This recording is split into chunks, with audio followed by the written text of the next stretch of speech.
I still have some for you before we get to the interviews on today's pod. I want to bring Ceruti in for this one because it's the annual NBA.com GM survey, 50 questions ahead of the new season. John Schumann does this, and it's a lot of fun. I just think it's awesome. And I also don't want to be guilty of finding like 3 things that I think are dumb and then being like, I can't believe how dumb this thing is, because it isn't. It's really enjoyable, and I hope they do this every single year. However, Ceruti and I did feel like, I mean, we're not going to sit here and be like, great take, GMs. That one's really good too, and go through our 10 favorites that we completely agree with, because I just don't think that's as interesting. Let's at least try a couple that we're like, huh. Are you down with that? Yeah, we should also point out, I think we didn't do this enough last year, and people were like, dude, you think that actual GMs fill this out? I don't know what percentage of the GMs fill this out. Probably low, but, some front office guy thinks this.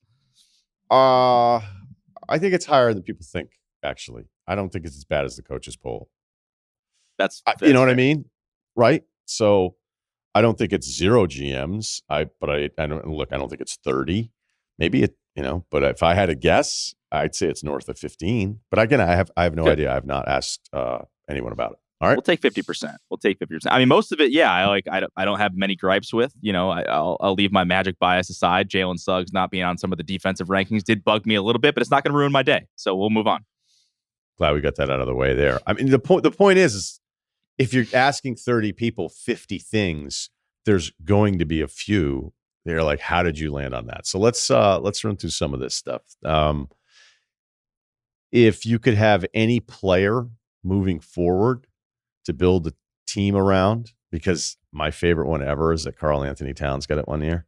Yeah. I thought Wembanyama at 77% was low. Or is it just that, hey, Jokic is the finished deal, Doncic is the finished deal, 5 to 7 years with them, and maybe Wembanyama has somebody roll into his legs twice in his career? I don't know. I still thought it was low to be 77%. Yeah. I'm not playing like the Wemby Zag game here, but okay, let's hear it. No, I mean, there's a likelihood he's going to be great, but at some point there's a line between a guy who's already awesome and already an MVP candidate. Like how many definite years can you get out of him versus whatever the promise of what Wemby could eventually be? I mean, his team, his rookie year, obviously he's got a better point guard this year. We'll see, but how far away are they away from winning stuff? Probably decently far, I would suggest. So I don't think it's insane. Like, obviously I would pick Wemby, but I'm okay to hear an argument for somebody else. Actually, SGA tied with Jokic for 10%, and then Luka was looks like he got 1 vote. I think I would take SGA over Jokic just because everyone talks about Jokic. He might retire in like 2 years and just go back to Serbia. Who knows?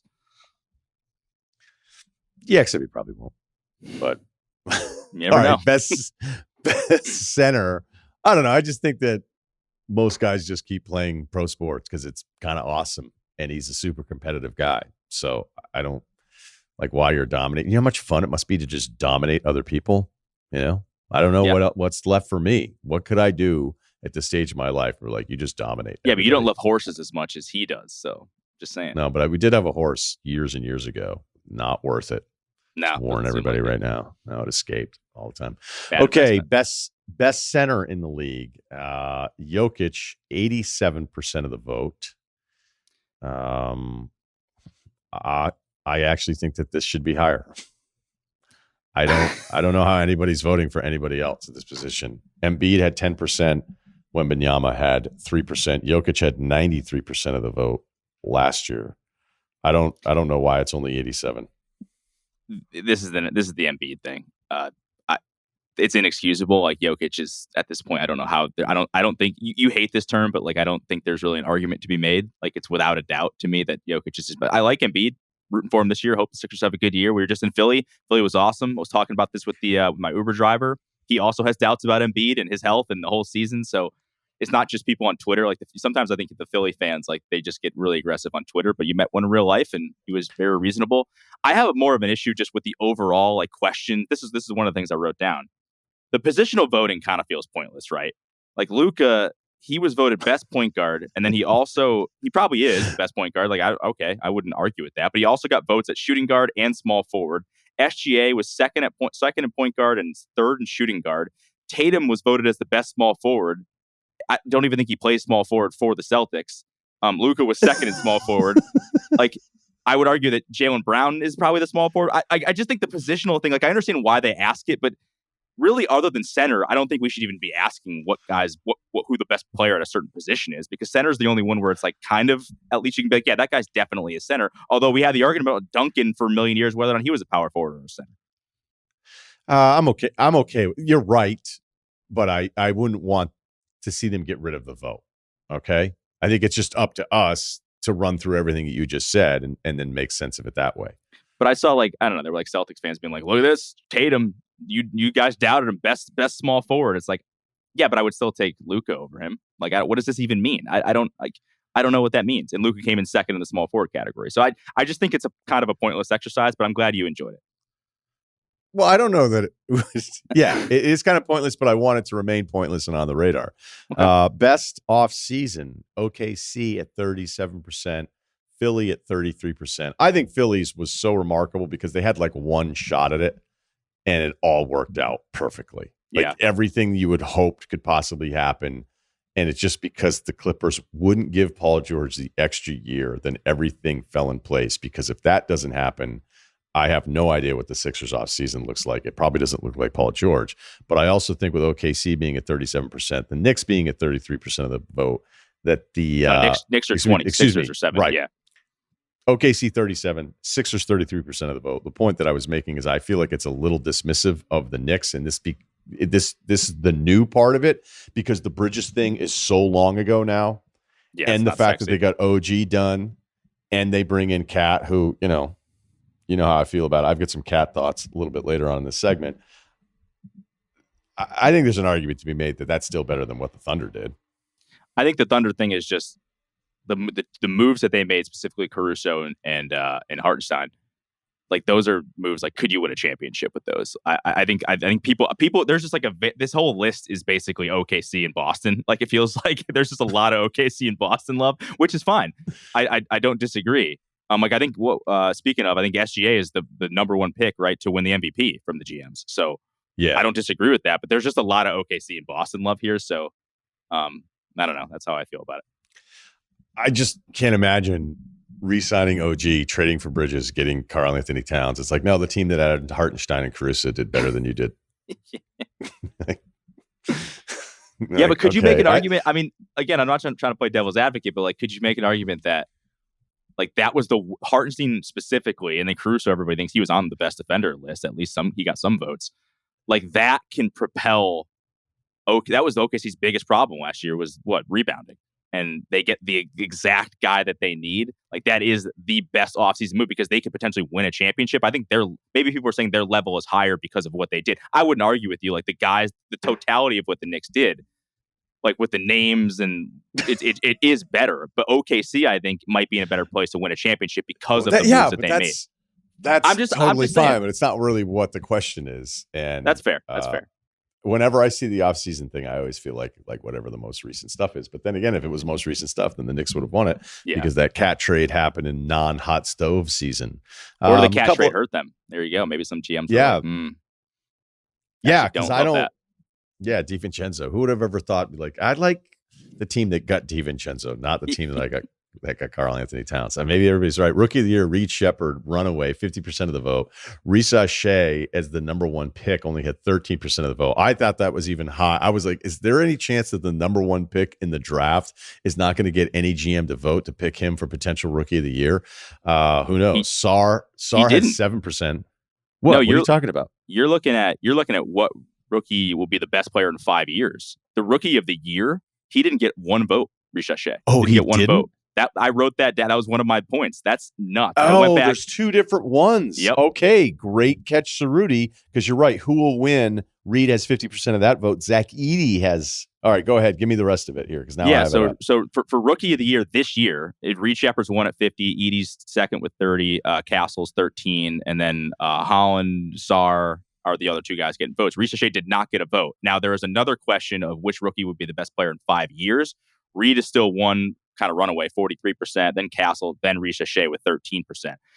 I don't remember. I went back and looked at as many as I could of a number one pick who didn't even get one vote in the GM survey to win Rookie of the Year.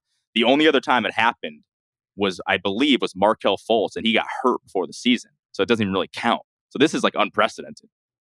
Okay, this is even better then. I'm so glad you found that, because I guess I was looking at the other rookie category here in my notes for this one, because I was like, why is Bub Carrington getting all this love?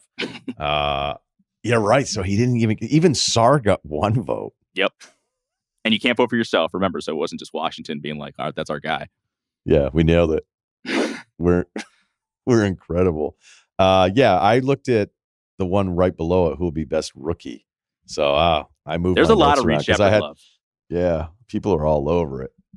Then there's steal of the draft, Bub Carrington, tied with Devin Carter, Furphy, Dalton Knecht, Terrence Shannon Jr., and Topich. All right, so let's see. I think the last one, I know what I did. I wrote down Reed Sheppard's 50%, and then I did the notes off of everybody else. Error. Pacers, 30% of the voters said that they were the most fun to watch on offense. And Carlisle get Coach of the Year stuff. Okay, this is the one that I want to finish on here. So let's double check here. Old guy on a plane notes. Best shooter. Do I have this right? Do you have this in front of you? I do. Who's the best pure shooter in the NBA? And Rick Carlisle. No, I'm just kidding. Steph Curry. Rick Carlisle's wet. Rick Carlisle got two votes. Don't leave him open yet. Curry got 87% of the vote. Also receiving votes: Durant, Luke Kennard, Trey Murphy III, our boy Trey Murphy III, and Klay Thompson. What are we doing? Who's voting for anyone other than Steph? Like this is the one where what the fuck are you doing? He's the best shooter ever, and he's still awesome. So why are you trying? You're trying way too hard if you're not voting for Steph. This should be 100%. Well, at least one vote would have to be for a non-Steph player. Oh, that's right. Yeah, right. Yeah. But last year it was 90%, so it wasn't it wasn't even universal from the other 29 teams last year either. So maybe you say did the Golden State, whoever filled out this survey for Golden State, did they say, hey, let's give our guy throw our guy Klay a bone here? I don't know. Trey Murphy's, we all love Trey Murphy, seems aggressive. Luke Kennard, I don't think he's played like 82 games the last couple seasons total. So I don't know how you could put him in there. Durant, I'm not going to argue with Durant because he's a unicorn. But this goes back to, didn't you have a debate with SVP years ago about who the best shooter was? And like he was making an argument that it wasn't Steph because of percentages. Yeah. Okay, so this is really good. This plays in perfectly with my Cat point. Okay, so you know how Cat just started saying, and by the way, you shouldn't be the first person to say it, although I guess if you're doing it, it's not bragging, but Cat was like, I'm the best shooting big man in the history of the NBA. And the first time I heard it, I was like, well, that can't be true. And then you looked at some of the numbers, you're like, he's really tall and he makes a ton of threes. Like, damn it might be true. Like, is it actually true? And then it kind of became kind of accepted. And then I thought about it even more. I go, you know what? I'm going to keep fighting it because it's just stupid. You're catching shoots out there, and now you're the best shooting big ever. We're going to dismiss all the stuff Dirk did to get into his shot. And just because of some shooting percentages on catch and shoot threes, like Cat doesn't get into his stuff.